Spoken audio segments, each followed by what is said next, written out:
Yeah, move and breathe, move and breathe, always creating. Move and breathe, move and breathe, always creating. Welcome to Board Meetings. In this episode, I have the honor and privilege to interview SEAL Team member and modern day Renaissance man Rory O'Connor. Rory's example gives me a lot of confidence to step into this role as the peaceful warrior, as a creator, as a poet, as an example for a lot of people to find mindfulness. Rory has encountered nothing but struggle and has always risen. I find him truly an inspiration, and I hope that you enjoy our conversation. So sit down, settle in, take a breath, and see what you can learn from the Poetic Frog. Garrett McCoy here with SEAL Team member and modern day Renaissance man Rory O'Connor. Rory, thank you for being here. Likewise, thank you for having me. So I had the privilege of meeting Rory, knew of him in the swim community, knew he was a pretty awesome guy, but running a masterclass to raise some funds for the Navy SEAL Foundation and some folks that are SEAL Team members helping out with Hurricane Ian. I wanted to have somebody to represent the SEAL Foundation and had some friends steer me to Rory. So Rory, thank you very much for your talk that day, and thank you for being here today, brother. Pleasure and an honor, yeah. Pleasure and honor. So that day you spoke with us a lot about meditation, about breath, about finding peace, and that's just such a powerful message for me as being a guy who tries to hold that flame or hold space for people and help them know that they can find meditation and breath and peace, and that you can be a badass and do that. I really appreciate your message. So tell us a little bit about how you found meditation and breath and how it served you. All right, it's kind of been a lifelong process. I was raised traditionally, Catholic school, and lots of prayer and time to sit and reflect, and there was a lot of that that's very, very healthy.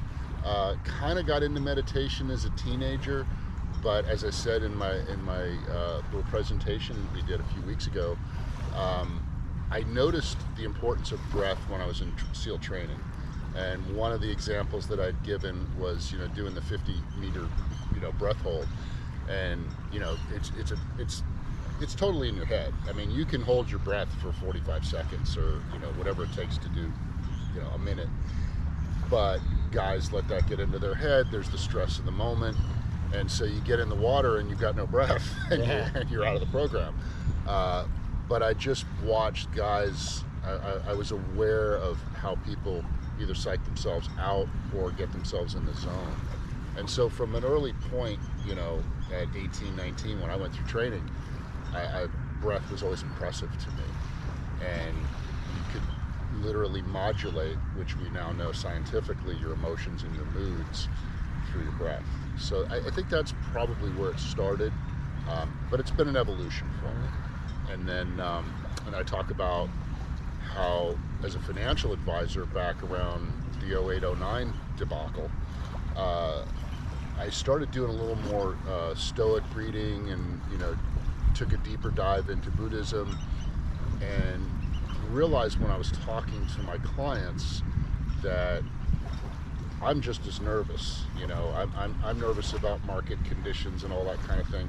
But if I'm going to provide, good counsel, I've got to be doing it from a good place. I can have all the facts and figures, historical perspective, but if I can't put myself in that space to be calm, like piloting a plane, or getting ready to perform surgery, doesn't matter what I had to say.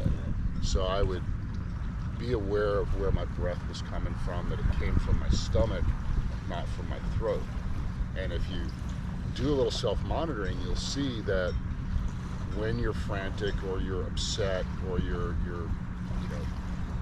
on the go, a lot of times you're taking quicker, shorter breaths. So it's like this day-long meditation, if you will, of constantly going back to the breath and being aware that you're breathing. If you remember, I started off with a little joke about how they've discovered that smokers, hey, remember that? Actually it's a little bit of a meditation, and I'm not endorsing smoking, but it made a lot of sense to me that you watch somebody light up a cigarette, and that first hit, they're always they take the sigh of relief. Right. And that's funny enough. That's how you start off meditating or yoga or any real performance.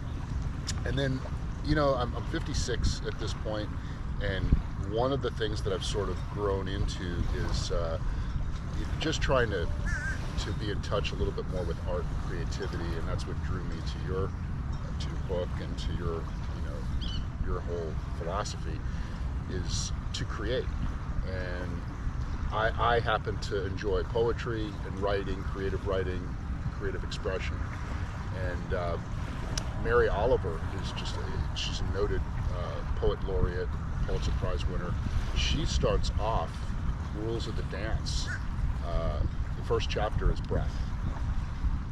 Go figure. But poetry or music, it's about rhythm, which is breath. So those are, the three things that I've, sort of the stages of my life. Yeah. Where breath sort of came around, and it's pretty practical stuff. I like that you said awareness around the breath, because that's typically what I'll coach somebody when they begin a program. It's around breath awareness. It's around saying, this is going on in my life right now, and I don't like the outcome or the way that I'm responding. What can I do?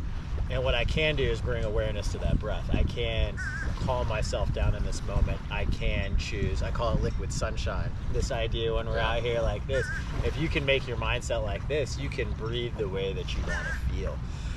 You gave another really great example in that little miniature TED Talk you gave my team, where you talked about in SEAL training how they would mess with your hoses. Can you tell me that story again? That was fantastic. Sure. It's called pool comp. And one of the three phases going through SEAL training, you do pool competency, and it's another make it or break it evolution. That if you fail that, I think you actually get a second try on that one. But if you fail it, you're out. And you're diving in a pool with twin 72s, and you usually have at least one instructor or the attention of two, or if you're really lucky, three. And they're down there to just mess with you and give you conditions that you might encounter in the dark or in a surf zone or under a pier or under a ship. So they start by just ripping your mask off, pulling out your regulator and your hose on the doubles, and they'll tie it behind you, or they'll wrap it around the bottom of the tank, and eventually they'll give you a problem where you have to just ditch, which means to take off your gear in a calm manner, and then blow calmly, because you can embolize. If you panic with a lung full of air, which you always have residual, you'll die. So one of the things that occurred to me was, you're only without air for 10 seconds, 15 seconds. Seems like absolutely. It feels like forever when you're, being challenged and being, harassed. But I remember my specific experience was, ripped off the mask, grabbed me by my fin, turned me upside down, and he grabs a hold of your intake, and you put your hand like that and he'll let it go, and that's getting you to follow procedures under duress. But you've also got to be aware of your breath. And I remember somebody telling me one time, they will wait for you to exhale and then take the regulator out of your mouth. So that's a whole other mind exercise, we'll call it. And they pulled it out and wrap it and let it pop in between the twin 72s. And you can't undo that. You've got to take the tank off. But the whole thing is being aware of your breath and kind of let yourself fall into that. And for me, everything under the water was always like, this is my place, And even with all that going on, I used to think, well, they're holding their breath too, or they've got a job to do as well, or they've been through it. But just sit into the breath, and I know that helped me out, and that goes through a lot of other activities, whether it's shooting, any of the air ops, whether you're skydiving or rappelling, you got to be aware of, don't be hyperventilating. Was there much coaching around breath back then? None? Not at all. Yeah, because now it's like No. part of the regime, from what I understand. Yeah, they're aware of it now. I think I've been out for a long time, but I think yoga is even something that a lot of guys are doing, either active duty or post, to sort of put everything in perspective. But it's absolutely, now it's aware of. There's a lot more integration going on in the spec ops community as a whole. Yeah, because what's really cool is, the box breath, which is one of the breaths that we teach a lot of people to begin, is popularized from team guys. And the whole idea is it's 4-second inhale, 4-second hold, 4-second exhale, 4-second hold at the bottom. And what's really magical about that breath is it slows respiratory rates from about 15, which is what the normal person is, about 15 or more, down to breathing only about 5 or 6 times a minute. You do that, now everything is calm. You can operate from that center. Then there's also that idea of group flow. If you guys all start breathing on the same breath and in the same cadence, you can begin to almost communicate non-verbally and some things like that, which is pretty awesome. Absolutely, yeah. I'm sure pilots are doing that. When you see like the Blue Angels or the Thunderbirds, those guys are literally on a similar breath. They're that much in sync. Yeah. So that makes sense. I've never heard of that, but that's pretty cool. Yeah, that's one of my favorite ones to get people going. And so when a team guy is retired, because you guys don't really retire, I called somebody retired the other day, and I thought my life was going to end. So what does a team guy do when it's time, the service is done? You found finance. How did you get into that path? Well, to set the record straight, I did a short time in. I was 4 years active duty. I stayed in the reserves for about another 5, 4.5 or so. And that was always my intent, to go in, serve my country, and I wanted to be a SEAL. But I did it right out of high school, so I knew that I had to get a college education, at least for me. And so that's what I did. I got out, and honestly, as focused as I was and always liked to have a plan, I did change my mind a few times. I was a medic, so I was thinking I would go, I wanted to be a physician initially, and then I worked at a teaching hospital for a few years, and just no way, did not want to do that. And then I kind of went around a little bit. I got a degree in communication journalism, and then I went on to sales, and I was good at it. And I used to look down my nose at sales, to be honest. And especially coming from something like SEAL Team, you look at sales as, kind of BS, and everybody's got a line. And trust me, there's plenty of guys in SEAL Team that are phenomenal salesmen. But to think of going from SEAL Team to being a salesman, there's a big disconnect. Yeah, the identity. Yeah. So, but to answer your question, it's a great question, especially when we're talking existentialism and what is my purpose and why am I here? And I think a lot of guys, whether they've done 4, 10, or 30 years, I think a lot of guys and girls, that are in the military or whatever, sort of struggle with, who am I? What am I going to be now?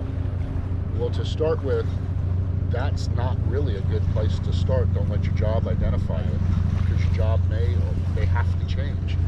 But I eventually, I had cancer when I was 26. I had testicular cancer, and that was a real wake-up call to me to go, hey, here's your life, and it could be over at 26. You are mortal.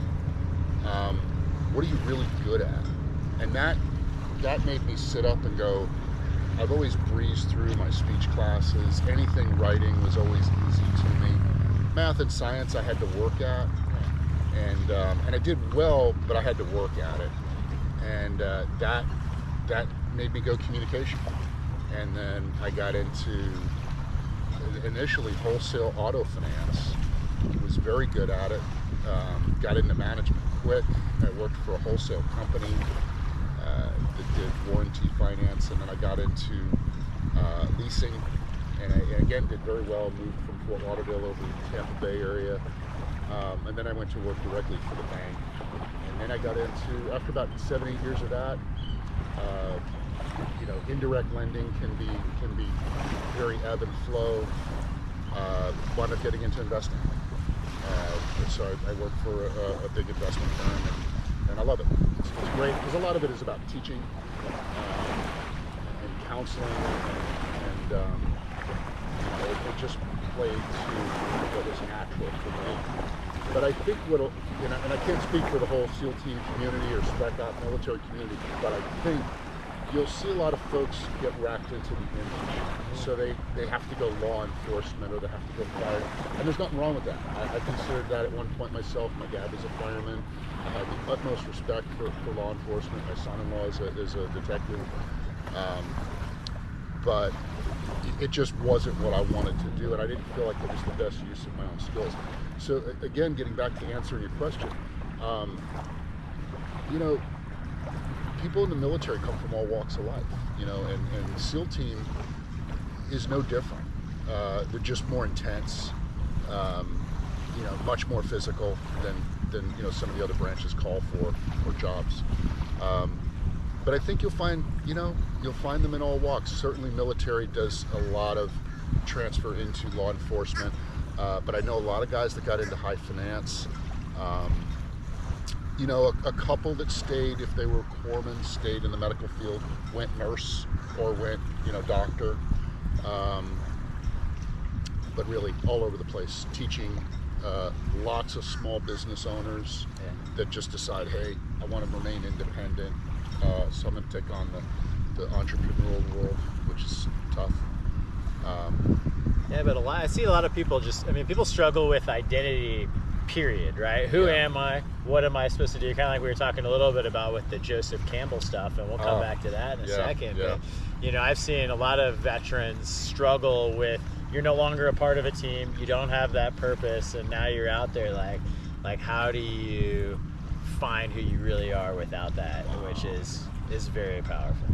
That's a really, really strong point, and I'm glad you bring that up, because there's levels of that. I was peacetime, but I still dealt with that, and it's lonely. You go from being in this really tight-knit group to now you're no longer, doing cool stuff. You're no longer a SEAL, and I know professional athletes go through this. Yeah.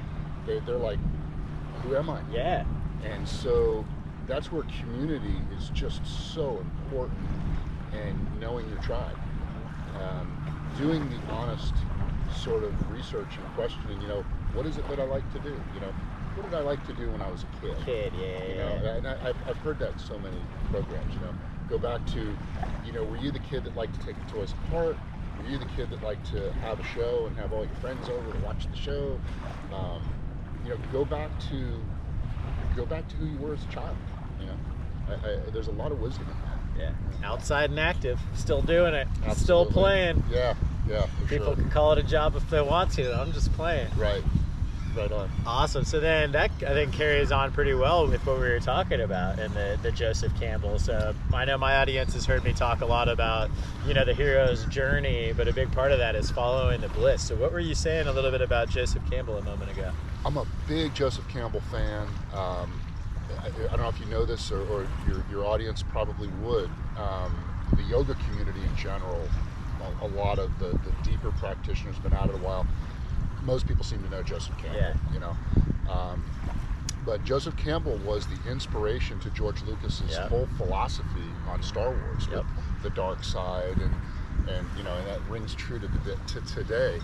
But he's written, he's probably written a dozen books. The Hero's Journey is the one he's most famous for. But I just happened to be given a reread to Follow Your Bliss, and it's just brilliant what Joseph Campbell is tapping into. And I can remember being offended by the whole idea of,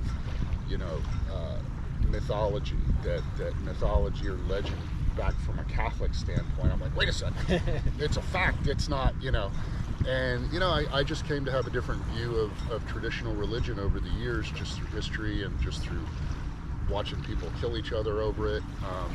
And as we bump up against each other, this subject, I think, is very important, that we learn to be our best selves so that we can be better citizens.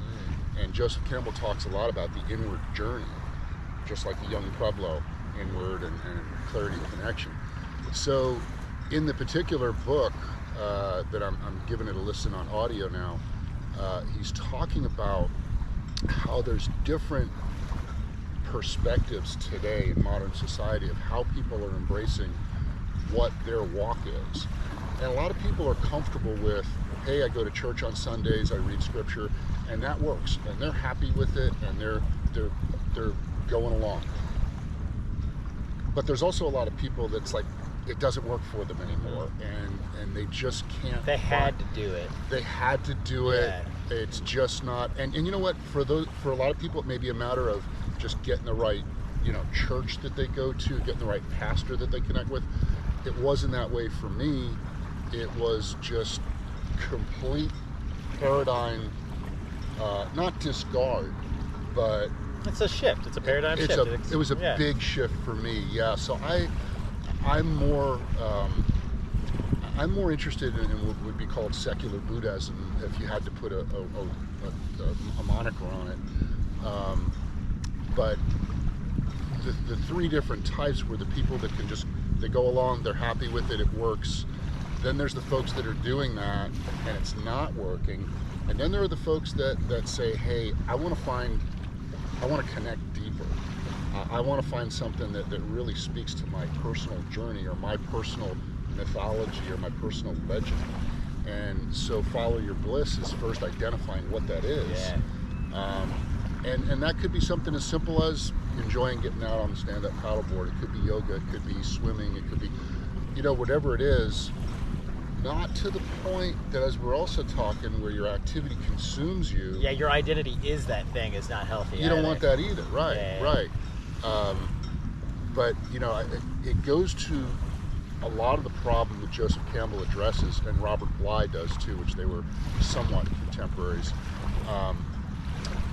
The American or the modern guy doesn't know who he is because they're not going through rites of passage anymore. It's like, you're 18, you're old enough to vote, or you're 21, you can drink. Great, that's a rite of passage, really? That's it? Yeah. They don't have those role models that show them the way. There aren't these men's group, the old bulls passing it down to the young bull. That stuff's important. Absolutely. Well, I'll tell you on a side note about how important that is. Good male role models. There was this story in Africa in this wildlife park where there were these 2 or 3 teenage elephants, and they were terrorizing a mother rhinoceros and its baby. And they just didn't know what to do. They didn't want to put the elephants, they didn't want to, put them down. So somebody came up with the bright idea of getting a bull elephant from the other side of the park. They corralled this thing in with a couple of helicopters, got it to be with the 3, in the company. Yeah. They immediately got in line. And they stopped messing with the rhino. They started following the male, and I thought that was brilliant that works in animal society. So bringing that back around, it's really important to figure out who you are and what you connect with, which also comes back down to something as simple as your breath, which centers you, gets you in the now, and gets you going, hey, when I was 5 years old, I just liked being outside. I just did it. And what's fun about that, you can follow your bliss. You find that thing that you like to do, a community of people that you can learn from, elders that can disseminate wisdom. To me, that's all part of the process. It's all part of that hero's journey. But I always looked at it from a fitness standpoint, and when people want to make positive change, I think it's the second or third phase, is called the refusal of the call. It's basically you're being slammed in front of you. Here's what you should be doing. Here's what it is. And whether you're refused to change, or you don't have the identity, or I'm not a spiritual person. That's weird. I can't meditate, although you're being called to it. There's that refusal of the call. How do people get over the refusal of the call, Rory? Well, and we're talking about, 5 or 6 steps to the hero's journey that Joseph Campbell talks about. That step, that sort of process exists universally, regardless of religion, folktale, myth, whatever. You'll always see some structure of those refusal to getting the call, refusing the call, answering the call. I don't remember all the processes, but it's reflection, It's honesty with yourself. Yes. And honesty, I've got this little saying I made up. Honesty, whether it's with yourself or somebody else, isn't a blank check to be cruel. You know, if somebody says, "Hey, be honest with me." Can I be honest? Yeah, yeah. Well, you know, you should be. I think you can be direct and constructive, but that doesn't mean to crush somebody's soul. You know, when you're honest, when somebody asks you for an opinion, and then you ask yourself, you know, again, go back to kind of look in the rearview mirror. You don't want to get stuck in the past, but look in the rearview mirror and say, you know, for me, it was. I loved entertaining as a kid. You know, when we'd have plays in class, or I used to play the accordion when I was little. I used to love to bring in the accordion and play for the class. And I wasn't necessarily the popular kid, but for that day, I was a star. You know, Nice. and it was fun. And over the years, I learned that I liked making people laugh, but I also liked bringing people up. If I saw that somebody was down, you know, I think I was just inherently, so I liked, you know, trying to help somebody out. Yeah, so why not be a psychologist? But I don't think everything has to fit neatly into, you know, if you're good at sales, you don't have to go become a salesman or salesman lady. Yeah. Just, there's aspects of selling in what you do, you know. And that's why you're a Renaissance man too. It's because you're not worried about it. You do a little bit of this, you do a little bit of that. You've evolved and you've done that. And that's a wonderful example too. Yeah. The other thing that comes back to the Joseph Campbell stuff that, you know, besides the refusal to call that I see a lot, is the idea of you will continually repeat that loop or learn the lesson until you learn it. Yeah. So people will be at this point and they can't evolve or they can't get beyond it because. Well, I think to get back to the question, because I don't feel like I answered that well enough on me, is when we hesitate like that, I think it's fear. I think it's like, well, I don't want to change everything. Everything's going kind of good, or I've got this security in my life. Yeah. But let me tell you, security is a myth. I mean, security is just, it's an illusion. Whether it's your health, whether it's financial, it's static. You can do things to shore it up and maintain. But there's a lot of stuff that's out of your control, as we saw, you know, with Hurricane Ian. Couple 100 miles south of here is a totally different story. And you got to constantly remind yourself of that. I mean, that's one of the hallmarks, really, of Buddhism, is that, you know, life is suffering. How do you get over suffering? It's to realize that everything's always in flux. There's always going to be change. So when you get the call, or you're interested in something, or somebody says, "Hey, Garrett, you should write a book," or "You should do your own thing," you might have said 3 years ago, 4 years ago, you might have said, "No way," you know. And then you realize, hey, I need to go through the pain of sitting down every day to write, or whatever that is, you know. And then I think through that process, you start to confirm, hey, wait, this actually is a good, you know. And that's following your bliss, right? You do something that you said that you're passionate about, that's part of you. And I love that message for people to, you know, let go of the identity. Whether you're a SEAL team member, whether you were the jock, or whatever you were, you can move towards this path of purpose. And whether it's spiritual, whatever, being spiritual doesn't mean, like you said, the religion. To me, it is following that bliss. It's when you're purposeful and you're doing those things, that's the hero's journey. You'll see those allies. Those tests won't be as bad because you know that you can overcome them. You know you're able of them. So that's awesome. So I ask people on here, they're kind of questions, they're kind of really just statements. But part of my morning practice is we soak up this liquid sunshine, and then I go through this checklist. I say, I get to, I need to, I want to, and I will. So what do you get to do, Rory? Where do you have gratitude? Wow. I'll give a real specific example for that right now. I've got a Zen garden in my backyard. It's an actual gravel design rake garden, and I've got a pond with that. And a little bit of that was built, you know, in memorial to my son, who I lost a couple of years ago. And when I go out to that sometimes to weed, or to, you know, 2 days go by and all the trees have dumped everything onto the grass again, or half the koi are gone because a fish, you know, a bird came and ate them. And then I stop and I go, you know, when I've done the work, when I'm getting lost in the process, I'm actually enjoying this. So I have to say to myself, you know, half the koi are gone. Hey, that's nature, you know. I stepped forward into the environment to have this, and you know, bird's gonna come by and it's a drive-through. But I have to say to myself, I have to remind myself that I get to, you know, take care of this pond. I get to get out here and get a little exercise and raking it and making it all look good. And it's an immediate sense of gratification to look at it and go, hey, wow, you know, and I'm contributing to nature and getting some liquid sunshine. So I get to do that. That's and awesome. I try to do that daily. That's awesome. And you know, it's weeding your garden, which I tell people that, like, that your mind, you have to weed the garden. You have to let out that fear, that doubt, 100%. that insecurity, the past.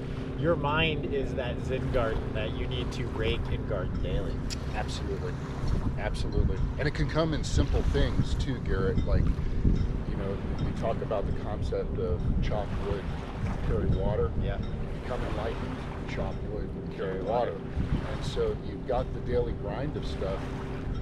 Make those things in your day, this little chance, somebody cut you off in traffic, you know, take a deep breath and go, you know, how can I handle this a little bit better and not let this ruin my day, you know? Hopefully it's not an accident. That person's having a worse day than you if they're responding like that. Probably. Yeah, probably. All right. So I like the get you. That was a great one. What do you need to do? What is that, you know, if we're in the river, there's that one rock or there's a tree branch or something damming, resisting your flow, that you're all the way into your flow. What do you need to do? What is that thing, that roadblock you need to remove? For me personally, is I have to constantly remind myself that it's a journey. Because what I would immediately think of to answer that, what do I need to do? I need to eat better. You know, I got to lose a little bit of weight. You know, I've since COVID, since the death of my son, you know, it's this, you know, gnawing in the back of my head. But I remind myself that there's always gonna be a better paddleboard. You can be a little more mindful of your diet, of your water intake, of, you know, not drinking too much booze or whatever it is. Yeah. But I think it's being mindful of that process. And I think for me, what I need to do is continuously remind myself that it's all a process, it's all a journey. Yeah. And it's never really complete. And when it is, yeah, life's probably come to a close. Now, and everybody thinks they're gonna have perfect. Well, what's the perfect routine? What do I need to do for that? Like, no, you need to make better decisions. Going back to the garden analogy, you need to fertilize your garden with good nutrition, and you need to avoid poisoning your garden. Yeah. You know, and when you think about it like that, people don't look about what they put into your body as fertilizer or poison, but that's what goes into your body when you eat, and also the information that you consume. So it's pretty powerful when you look at it like that. All right, then want to is fun. Want to is the manifestation, the dream. What does Rory want to do? I really want to continue doing more interactions within what's become my tribe. Doing things like this. I was just talking to a good friend last night, and she and I were talking about Joseph Campbell, and we were talking about, you know, not getting so domesticated in life that you can't do without the AC, or, you know, you have to always take a warm shower, whatever, to fully embrace a mindful lifestyle. That's something that I want to do because I want to write more. I want to write more poems. I might want to write a story at some point. I'm kind of letting that come to me. But that's where I feel like I'm leaning right now. Yeah. No, I love that. And going back to, we keep talking about, this seems to be a theme now. We're following our bliss, those things that we like to do, we like to communicate, that tribe that's brought me healing and some of these other kind of things. You killed it at that talk. Like, every single person, Rory is the coolest, man. Blah, blah, blah. Oh, I need to get Rory's healing list. So again, you had that impact on 20 people in 10 or 15 minutes. So I would encourage you to keep pursuing that as an example of following your bliss, because you are talented at it. And again, something else you said, being that bull for us young bucks to have a little bit of example and to know that it's okay to go these paths and to create, I think is awesome. So I love that for you. Well, if I can 100%. interject something, kind of funny that you say that. I've been doing jiu-jitsu now for almost over an 11-year period. We were talking about this earlier. And I will say the biggest thing about jiu-jitsu for me is realizing it's always learning. It's always being humble, because there's always somebody better than you. There's always so much more to learn. I'm really fortunate with the group that I work with. Gracie West Chase. I train under Joe Wisman Bamboo and Rob Kahn.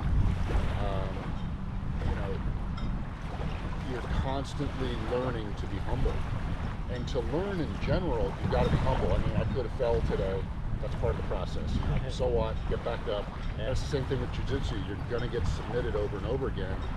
And a good friend of mine, she says, you know, it's good that you're there at 56 years old for these younger guys to see that you're vulnerable. And they need to learn that, okay, yeah, I've done some cool things in my life, but hey, I'm a student too. Yeah. So I think by that example, it's a responsibility, but it's fun. Yeah. It's fun, and I am learning, and so it's another, you know, jiu-jitsu kind of wraps it up in a whole bunch of things. I want to, and I need to. They're all right there on the map. You know? They are, and it forces you into the present. You're being responsive. The other thing I like about jiu-jitsu as like a teacher too is you're going to go against somebody who's bigger than you, who's faster than you, who's stronger than you, has more fitness than you. But that doesn't mean that you can't win, or you can't win in that moment. And so, yeah, right. And sometimes the win is not, you know, in the mat or in getting the submission or winning the round or winning the competition or whatever. Sometimes it's just like, you know what, I showed up. You know? Hey, that's what I love, and that's why, you know, I got some friends that are at the South Tampa Jiu-Jitsu, and they're getting in my ear. So maybe one of these days, I gotta get Frogman out of the way first. We'll come back to that. And then the last one is I will. You know, you kind of were starting to wrap it up there. You're starting to already tie it together. So what will you do to move towards this mindfulness, this creator, this life that you are doing? What will you do? How do you tie this into like a mantra or a statement? I will is there's intent, and then there's expectation. And so, not to say that I don't have goals, because I do, and I write them down. I will, you know, continue with my morning routines. I will continue to remind myself that it's a process, and then work towards what those goals are, which are, you know, I will continue doing jiu-jitsu. I will take all the poems that I've written and make a book out of it, you know, or get a story, you know, through some common vein in there. So I will, you know, manifest, at least hope I live long enough to manifest myself as a poet, as a martial artist, continue to do so as a father, as a husband, as a citizen, you know. I will remain engaged. I love it. I absolutely love that. Some people start, you know, they don't know how that identity, they don't know, oh, I'm getting older. Like, I don't let people say old in front of me. I think that's a bad word. Yeah. Because you're never old as long as you're learning. Awesome. So coming back to Frogman, you know, the Frogman swim is something that's really cool for me. I supported a client 3 years ago, and I was like, if this guy can do it, I can do it. And then I went out to the event, and I was just like taken back by what a special, truly special event it is, and meeting some Gold Star families. And I truly, you know, admired the brotherhood that is the SEAL team and how they came together in this charity. So tell me a little bit about the race and, you know, what it's meant for you and all this kind of stuff. So the Frogman Swim started really in response to a gentleman by the name of Dan Kanassen, lieutenant, stepped off the helo in September of '09, stepped on a pressure plate mine, and the short story is lost both his legs. And that was, you know, years of rehab, but even through his rehab, him being the spirit and the impetus of the swim, became an Olympic athlete, Paralympics. And so we got together as a community in December, January of 09-10, and 33 of us raised as many $1,000, 34,000 first year. And so everybody was so excited about it, and the way that it all came together, it was a combination of the SEAL veteran community, some active duty, I think, open water swimming, and then just some multi-sport athletes as well. So we kind of took all of those cultures that raised the money and decided, as a group, that we would focus it around the Navy SEAL Foundation. And it's a national organization. When you're the biggest, you get some criticism, but they are stewards of the money. Better than 95 cents on the dollar. Yeah, I was to say 95 cents on the dollar. 95. It varies each year, but Yeah. 95 cents on the dollar goes to what it's intended to. So they're Cracker Jacks in the way of stewarding the money. But they want the organization to last for many years, and it is about Gold Star, but it's also about brain health. It's about supporting the active duty. It's about supporting the veterans, which is new. They'd like to do everything. You can't do everything for everybody. It's about legacy preservation. They've partnered with the UDT SEAL Museum over in Fort Pierce. There are many other organizations that they work with and give grants to. Navy SEAL Legacy Fund, the Navy SEAL Foundation, Navy SEAL Family Foundation. I mean, there are many other organizations that they work with, and that's behind the scenes. A lot of people, unfortunately, don't know that, and I think they don't do a good job sometimes of letting people know all of the what reach. they do. Yeah, and it's huge. So we started as a real grassroots swim. But we all collectively made that decision. Navy SEAL Foundation. We've got people coming from literally all over the world now to do that swim. It sells out in like about 10 minutes. Yeah, it sells out in 10 minutes, and then your minimum expectation is to raise $2,000. So you got to do the work and you got to raise the money. Well, and it's over $5 million now that they've raised over 12, 13 years, 14. I think this is the 14th event. Yeah. But it's been 13 years, and. In the neighborhood of 130 to 140 swimmers, as many kayakers. When I was actively involved in the management, we used to debate on, do we have a kayaker per swimmer? And Kurt and I used to go back and forth on that. And we ultimately decided a set of eyes for every participant. Never leave a man behind. Yeah, exactly. And we got a lot of ladies competing out there too. And I shouldn't say compete, because that brings me to a really important point. When people come out to do that swim, they get on the shore, and the reading of the names of those that have been the colors killed. parachuted in, the reading of the names, sunrise, absolutely. active in, and you SEAL quickly team realize members. it's really not about the swim. No. It's about the reverence, it's about the gratitude and appreciation, the sacrifices made. That's what got me. Yeah. And it's really, really cool to just see the community come together.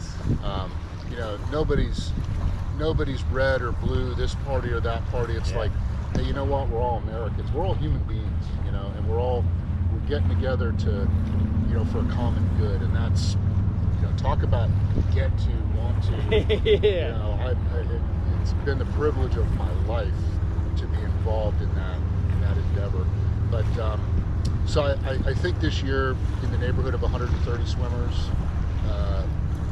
I don't know that number off the top of my head, but it's around there. And then the goal is to raise a freaking $1 million this year, because they keep setting records. Yeah. And they can, and they also, what we tried to do, what we've done, is keep the expenses of the swim to mirror the foundation, so that we're spending less than 5% of the total haul to put the event on. Yeah. And you get awesome sweatshirts. Like, I was wearing one of my sweatshirts this morning. There's that. And it's an awesome after party too. Yes. I'm very excited to do the after party.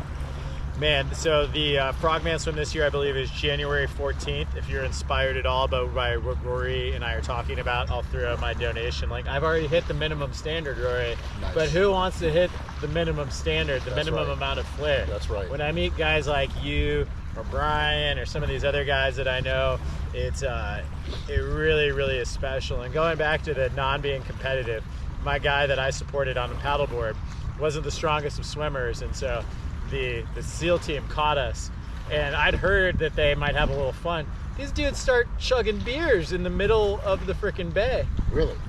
Threw me a beer. I drank a beer. I never knew that. You never knew that happened? Oh, that's a rumor? Yeah. No. So I may or may not, cannot confirm nor deny, to use proper terms. So I may or may not. Yeah. So. Well, hey, if they find a beer out there along the way, I mean, who's to performance enhancing? Who's to say? Awesome. Any closing thoughts? Anything? Mindfulness, spirituality, breath, SEAL team. Anything to leave the audience? Yeah.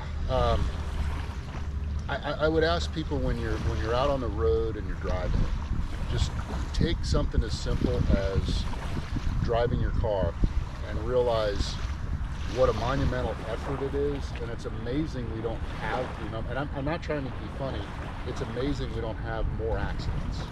That double yellow line is literally life and death that we all take for granted every day. So I would suggest as a meditation to make driving a meditation. Mm-hmm. Shut off the radio, put your phone aside, 5-10 minutes sometimes, to just allow yourself to drive. Appreciate that you can get to point A to point B quicker than walking, or that you're lucky to have a car, whether it's electric or gas, or get into that controversy. But just try to put yourself in the moment with driving. And there's a lot of good that can come of that. And then think about universally, if everybody did that, there could be less accidents. Well, I know that's very important to you, so thank you very much for sharing that.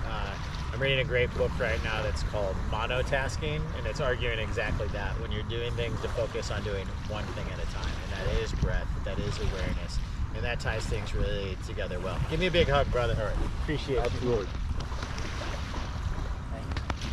Thank you, Roy. You're welcome.